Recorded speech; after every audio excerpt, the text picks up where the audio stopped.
Good day. I am Jerome Santa Rosa from STL 113M. And I chose reflection question number 2. It reads, what you envision to achieve in the next 3 years? How will you be able to reach these dreams? First of all po, pagpasensya nyo na kung may mga maririnig kayo sa akin na tilaok o kaya may ingay. May mga manok po kasi dyan sa likod. So, ang gusto ko pong ma-achieve sa next 3 years ko of my life is first maging isang competitive na second year college. So kung bibilangin niyo po kasi ngayon, 17 years old na po ako. So sa next 3 years ng life ko, siguro second year college na po ako noon.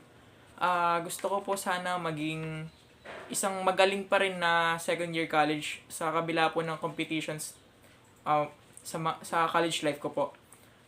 Gusto ko po maging mataas yung grades ko. So para magiging proud po sa akin yung mga magulang ko.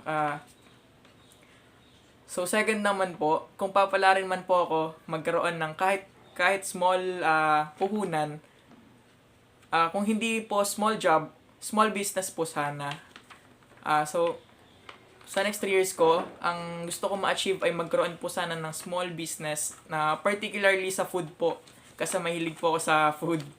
Gusto ko po sana ako yung magpe-prepare tapos ako rin yung magbebenta. So, gusto ko po itong mangyari kasi sa college life po, alam po natin na mahirap talaga mag-survive.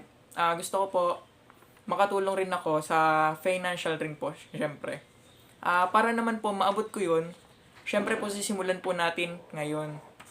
So, ayusin ko po yung school ko ngayon. Syempre, gagawin ko po lahat. I'll give my best po sa lahat. So, sana po pala rin magkaroon ng kahit small capital. And syempre po, magsimula na rin po ako mag-ipon ngayon. So, ito po ang aking simple envisionment for the next 3 years of my life. Thank you po.